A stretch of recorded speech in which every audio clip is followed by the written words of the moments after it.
Season 15 of Sea of Thieves is officially out across the platforms PlayStation 5, Xbox, PC. Been trying it out off stream and on stream the past few days. And overall, I'm going to share my impressions of this season as well as some things I think that they should do going forward with Sea of Thieves, as well as some final thoughts. I am curious about your honest opinions, your thoughts and views regarding Season 15 of Sea of Thieves. Welcome below in the comments section. So this is pretty much what the Season 15 includes, aka Wild Things. I think that's the name of the season. We got the Hunter's Call expansion. Now, we've been wanting an expansion to Hunter's Call for a while now. It was one of the most neglected factions in Sea of Thieves. Not anymore. It goes all the way up to 100. I think it even has distinctions beyond 100. Some new cosmetics for Hunter's Call. We got the Emissary for Hunter's Call, which is pretty cool. And like I said, cosmetics, commendations.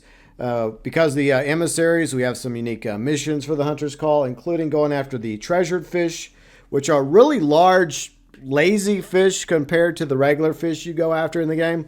They might be larger, and they also glow in the dark, but they don't really put up as much of a fight when you're fishing for them, which is a good thing. And they're worth a little bit, and you rank up the Hunter's Call Emissary, similar to all the other ones, till you get up to Tier 5. When you get to Tier 5, then you're going to be able to identify the two new Megalodons, and that's the other two selling points of this season. We have the Barnacle Dredge, which is really big. It's kind of slow. It has armor plating on it. And apparently you can ride on it. I've yet to test this, but if you go by the artwork and from what other people have said, you can actually ride on the Barnacle Dredge. It has an electrical attack where if it hits your ship, it causes electrical damage. Plus, you'll have ocean crawlers jump on your ship. If it's 1 to 2 players, I think it's 1 ocean crawler at a time. If it's 3 players, it's 2 ocean crawlers. And I think if it's a galleon crew of 4, then you get like 3 ocean crawlers at a time. It takes a long time to take down the Barnacle Dread. And the worst one of the two, the most powerful OP of the new Megalodons, is the Red Maul. This flaming beast of the sea is no joke. It is faster than the Barnacle Dread. And every time it hits you, it does additional hull damage. And I think the Barnacle Dread also does additional hull damage, similar to the two new ones. Unlike the original Megalodons, they don't do as much hull damage as these two newer ones. But the Red Maw also causes fire damage to some extent, so you have to focus on putting fires out and patching holes while trying to destroy the Red Maw, which is very tanky, just like the Barnacle Dread. They both take a lot of cannonballs to destroy. And I think it's scaled the same way as it is with almost everything in the game. Like a 1 to 2 player sloop, it's at its weakest, but these two Megalodons are still extremely tough and tanky. They take a lot of cannonballs. I imagine with a crew of 3 on a brig or a crew of 4 on the galleon, it becomes even more difficult to take down. And there's also another ability that the Red Maw has. It will occasionally explode, have like a fire explosion. And if you're caught in the radius, it will do some pretty bad damage to your ship. So those are the two main selling points of the season. Once again, the Barnacle Dread and the Red Maw Megalodons. And it also has a really good theme, so credit to the music department of Sea of Thieves. They make some great bangers, some great tunes, including the theme for Season 15. They also have some stuff tripped out coming up in the next few months from now. They have a brand new weapon, a hunting spear. Now, apparently, you'll be able to use this for melee attack and wildlife, but I think you're also going to be able to fire this from a cannon according to the Sea of Thieves website. So I don't know if this is going to be like an inventory-based weapon, or is this just a weapon you happen to pick up, similar to some of the other like weapons in the game. So we'll learn more about the hunting spear eventually, and I think you can throw it as well. So you can use it as a melee weapon, I think, and you can throw it, and you can even fire it from a cannon, which causes damage to ships and, of course, the Megalodons, as well as the Kraken. They're going to add more ambient wildlife to the game, like lizards, jellyfish in the oceans. They're also going to be adding hostile wild boars that'll tie into the Hunter's Call. So these are going to be pretty dangerous piggies with tusks, and that's going to come somewhere down the road, probably in about 2 or 3 months from now. Overall, from what I've played with Riley and Bounty over the past few days, I would say that this is an okay season. Season 15 is definitely way better than Season 14. Season 14 had so many issues and delays and things added and removed and then re-added. It was probably one of the worst seasons of Sea of Thieves in recent history. Season 15 is definitely off to a better start. The two new Megalodons are definitely fun to go after. And especially if you're trying to go after a Barnacle Dread or Red Maul, but there's another ship already there. And then it becomes kind of like this three-way fight between you, another player's ship, and the Megalodon. And over the weekend on Sunday, we actually ended up in a fight with a Red Maw and a Burning Blade with players on it. So that was a very interesting fight. So that makes it fascinating to have these different scenarios pop up where sometimes you might get lucky and it's just you versus the Megalodon, which is tough enough. And then there's times when you might find yourself like being approached by an enemy ship or a ship that's wanting to alliance with you against the Megalodon.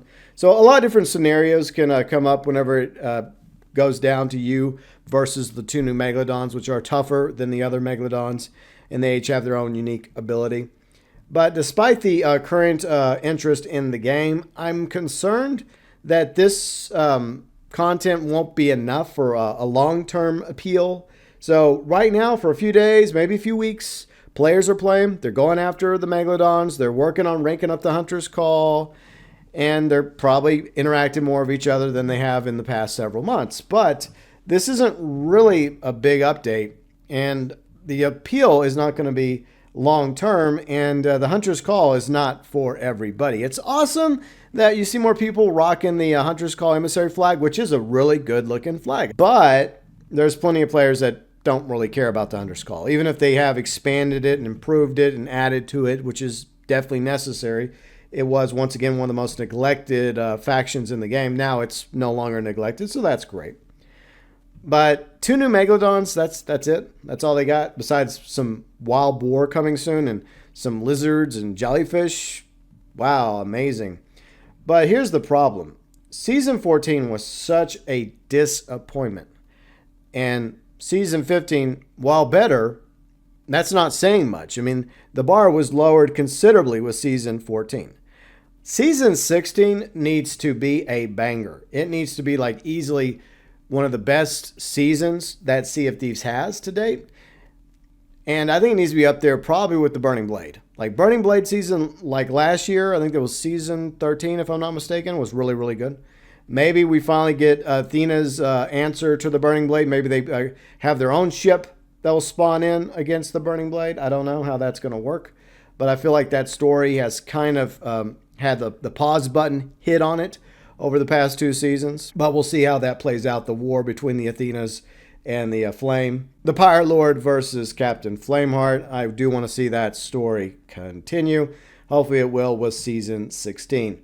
And I am also curious about what's the plan regarding the current Megalodons. Except for, I guess, the original Megalodon and the Shrouded Ghost. Like, there's other Megalodons as well. I wonder if Rare's going to rework some of them to make them a little bit more unique besides their colors and give them each a unique attack ability, similar to what they did with the Barnacle Dread and the Red Maul. That'd be fascinating if they did something like that. Maybe one of the Megalodons could, like, put skellies aboard your ship. Perhaps another one can cause some sort of, like, fog, which makes it difficult to spot one of the Megalodons. And perhaps another Megalodon can spawn phantoms aboard your ships. Off the top of my head, that's just a few ideas for unique stuff they could do with some of the pre-existing Megs. They may not even bother touching them, but we'll see how it goes. But one thing that I've come to realize regarding this season is there's definitely copy pasta going on with the emissary stuff when it comes to the expansion of the Hunter's Call. Similar to the other emissaries, but it makes sense. But the two new Megalodons, yeah, I like the fact they look different. I like the fact they have unique attacks and they're tougher and they offer more rewards. By the way, the Plunder Pass is not very good. I know I didn't really mention the Plunder Pass, but yeah, there's been better Plunder Passes with a few exceptions when it comes to the items that are in the Plunder Pass. But the problem is, I feel like Sea of Thieves has reached its technical limit. And this is something that Captain Falcor talked about a few months ago in one of his videos. Because Sea of Thieves, since launch, has been on Unreal Engine 4.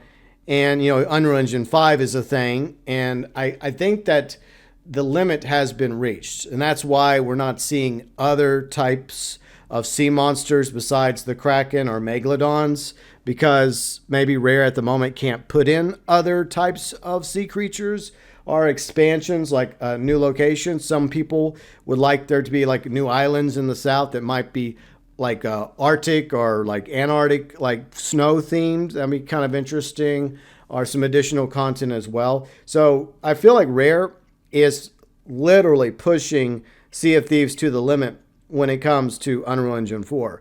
I hope that they're working behind the scenes on upgrading Sea of Thieves in the future for Unreal Engine 5. I think a version on Unreal Engine 5 would take the game to the next level, and it would allow them to do more expansions and add more sea monsters, and maybe even like have an epic like Man of War battle with the Burning Blade versus a ship from the Athena's faction. That would be amazing. But once again, I'm not saying that Season 15 is bad. I don't think it's bad. It's actually been way more enjoyable than I thought it was going to be.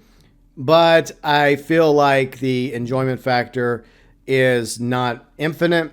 It will eventually die down within a few days or a few weeks, and players will lose interest in the Hunter's Call as well as the new Megalodon. Sure, a few people will continue to go after the Megalodons as well as the Hunter's Call, which is still very slow, and I'm at rank 40 something in the Hunter's Call. I've been like working on that for a quick minute, even before this expansion for the Hunter's Call. And the new Emissary content really isn't helping rank up my character faster in the Hunter's Call, and I do feel like that's kind of a negative. But I do like the fact that the Hunter's Call are now at all of the outposts instead of just at their little seaports. But I think they're copy-pasting members of the Hunter's Call in multiple locations now. But it probably goes back to limitations regarding Unreal Engine 4 as well as time in order to make additional new members of the Hunter's Call as the NPCs you interact with. They just kind of copy-pasted some of them to the outposts, or maybe they did it strategically so it really didn't feel like you were running across Derek in different spots, even though he's technically only supposed to be at one place, but he's like at two places at least, maybe three. But other than that, I really do hope that most players are enjoying Season 15 of Sea of Thieves. And here's hoping that Season 16 in the summer ends up being a banger, because, yeah, I think that Sea of Thieves needs something big in order to keep the proverbial ship sailing forward throughout the rest of 2025 and beyond. Now, speaking of 2025, final notes before I wrap up. I'm going to be focusing the channel more on GTA and Mafia going forward, FYI. When it comes to like Grand Theft Auto Online, I'm still doing that on Thursdays, the event week videos, as well as drip feed content, streaming on Saturdays, and of course GTA 6, which is supposed to be tentatively scheduled for a fall 2025 release. I'm going to continue focusing on Grand Theft Auto Online as well as GTA 6, as well as Mafia: The Old Country. So if you subscribe to the channel specifically for Sea of Thieves and or Skull and Bones content, I really do appreciate you watching my Sea of Thieves, Skull and Bones videos and streams.